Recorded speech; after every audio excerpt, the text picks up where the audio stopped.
With a mission of continuing discussions on sustainable development, the annual United Nations General Assembly is underway in New York. From climate change to the refugee and migrant crises, world leaders discuss pressing global issues. Here to preview this week's events, CCTV's Nathan King joins us now from New York. And Nathan, the first full day of UN General Assembly events have wrapped up, otherwise known as UNGA events. How did that go?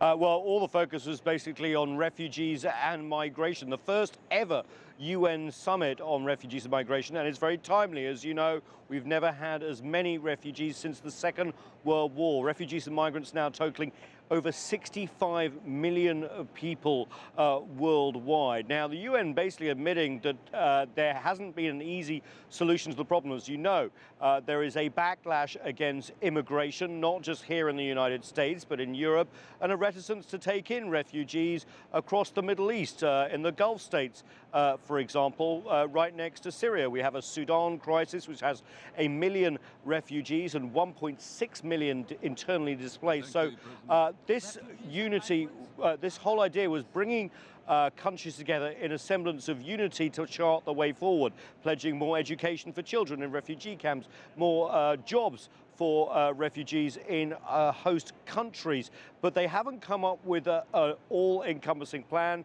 Countries are being told to come up with action plans on their own in the next 2 years. Chinese Premier Li Keqiang was here and spoke, talking of having to give the dignity to each refugee, their individuals, and recognizing their hopes and dreams, and also pledging $100 million in extra donations to tackle the problem as well, Anand.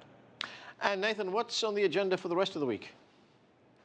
Well, actually, we have another refugee summit, World Leaders Refugee Summit, organized by US President Barack Obama on Tuesday. That's where everyone's going to get out their checkbooks. China's started, but they're looking for pledges of about $3 billion to help refugees. The US is in a bit of a difficult position right now because, of course, of its election, and also that they pledged to take more Syrian refugees, but may not hit the number that they're asking everyone else to do in terms of percentages. Then it's on to the major speeches, of course. We have the last speech from the Secretary General of the UN, Ban Ki-moon. He is leaving office at the end of the year, as is, of course, US President Barack Obama. So it's about legacy time for those two men. What will we hear from them? And also, it's a bit of a changeover in terms of other leaders too. Brazil, which traditionally speaks first at the UN General Assembly, has Michel Temer, and of course a new Prime Minister from the UK, Theresa May, will also be speaking on the first day. It's going to be very interesting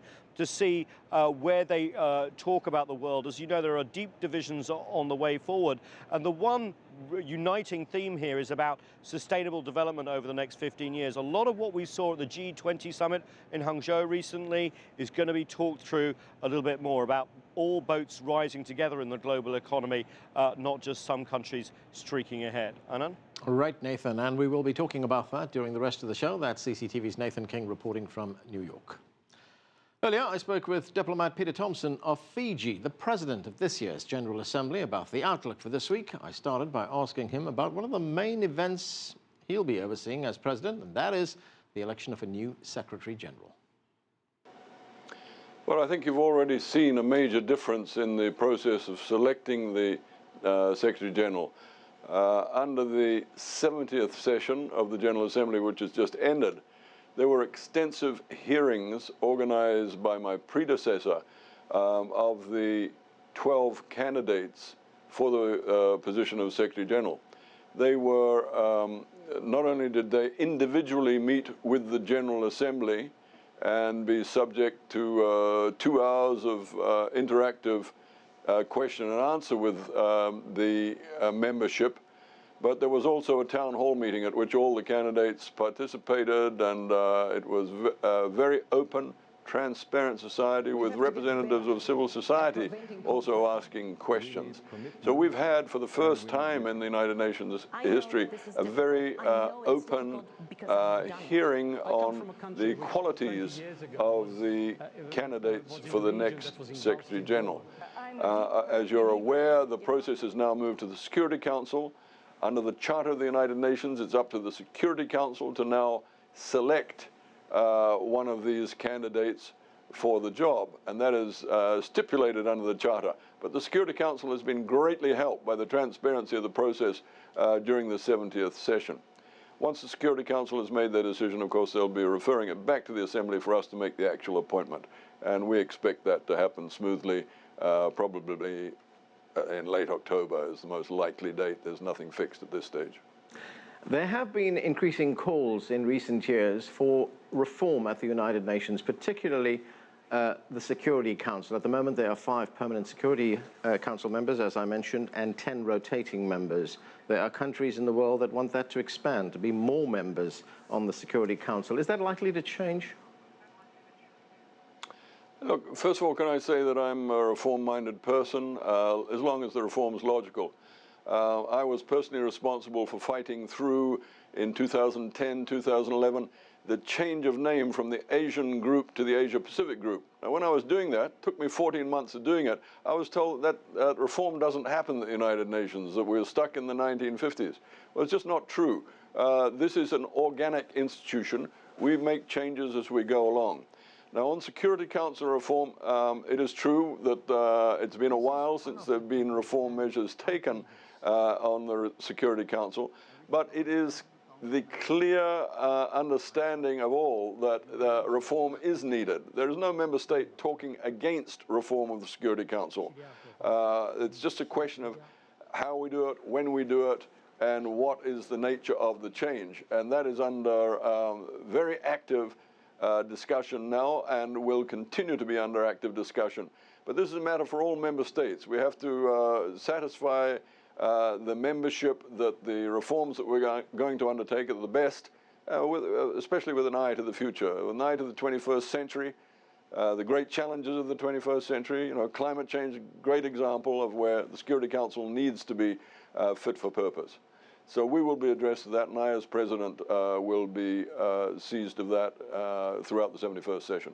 Right, China is one of the permanent members, one of the 5 permanent members of the Security Council. What role is China playing in pushing this reform agenda and pushing the agenda of the General Assembly? China plays a very positive, productive role here at the United Nations. I was recently in Beijing, and I met there with Premier Li, and he underlined to me how much importance China places on the United Nations and full engagement and support of the United Nations. If you look at China's role, obviously in the Security Council, it plays a major role there as one of the permanent members. But in the General Assembly, yes, it's we all have equal voting rights in the General Assembly, but China obviously has a huge role to play with all its assistance that it's giving for the 2030 Sustainable Development Agenda, for South-South cooperation, for UN peacekeeping. Its contribution is massive. A major theme of this year's meetings is the Sustainable Development Goals. What can you tell us about progress towards achieving those goals? You know, again, during my recent visit to Beijing, and I went from there to Delhi, where I met with Prime Minister Modi, I was really heartened to see how China has absorbed the 17 Sustainable Development Goals and the 2030 Sustainable Development Agenda into its own national plans. The 13th five-year National Development Plan has already incorporated the goals into it. I found the same thing in India, that the planning commissions right down to state level are absorbing the goals. You know, the stakes are very high when it comes to these 17 Sustainable Development Goals. This is humanity's plan to give our grandchildren a sustainable place on this planet. And the role, I have to emphasize the role of the media here. While it is true that governments, and I'm very encouraged by the level to which governments have absorbed these 17 development goals into their national plans, while that is true, I don't believe that humanity as a whole yet is aware of them. And the media has a huge role to play in letting every human being know that this is a responsibility that they carry for their grandchildren and those that come after them, that we have to get this 2030 agenda into action, every human being working on it, understanding it, consumption patterns, production patterns, what it means for our environment, and everybody has to understand that so that our grandchildren and the generations that come after them enjoy the same kind of planet that we have up to now. Part of those goals, of course, climate change. Last year, world leaders met in Paris and passed the Climate Change Accord. How is the General Assembly addressing these environmental concerns? Well, in the Sustainable Development Goal, we have SDG 13, which is, addresses climate change and what we have to do to tackle it. I have met recently as the president-elect, but of course I'm now president, with the head of the UN CCC based in Bonn, and the Secretary General there has the responsibility of taking forward the climate agenda from the various COPs following on from the Paris Agreement, and we will go to Morocco later this year. The two of us have agreed to cooperate seamlessly to do whatever is required to take forward the Paris Agreement's, the elements of the Paris Agreement. And on this score, I really want to emphasize how pleased the international community was when it heard China's announcement just before the G20 that it was ratifying the Paris Agreement. This is great news. The US president has also made same noises. So speaking as the former representative of Fiji, which was the first country in the world to ratify the Paris Agreement, I can say that we are really enthused about the progress we're making towards ratification of the Paris Agreement. Another major challenge for the United Nations, the refugee crisis. Tens of millions of people forced from their homes by war, by hunger, by economic conditions. Looking at this year's meetings, what's the plan? There is a summit happening on Monday next week, which is being very highly attended by heads of government and ministers, where we will address this matter. We have over the last 6 months been negotiating an outcome document for this summit, and I'm very pleased with the balanced nature that we have there. Rest assured that this is a matter that is absolutely at the highest priority in the United Nations. We, in that outcome document, will be moving forward to the creation of a compact on migration, and that's our goal, to get that in place by 2018. We, of course, on Monday will be hearing from all sides of the debate on the current situation. Yeah, but can I say that as president, I really appeal to all nations to recognize that migration is not some sort of short-term aberration. Yes, it's being exacerbated at current times by the war in the Middle East, but migration is a constant for humanity, always has been. And we have to show the decency that we expect of human beings and of nations in assisting people who are on the move, especially when they're fleeing from climate change, desertification, rising sea levels, but also when they're fleeing from war and persecution. So let's go for the high ground here. Let's not listen to the demagogues who are trying to turn this into a story of xenophobic hate. That is unacceptable for human beings in the 21st century, for us to be misled in that way. Mr. President, thanks for joining us.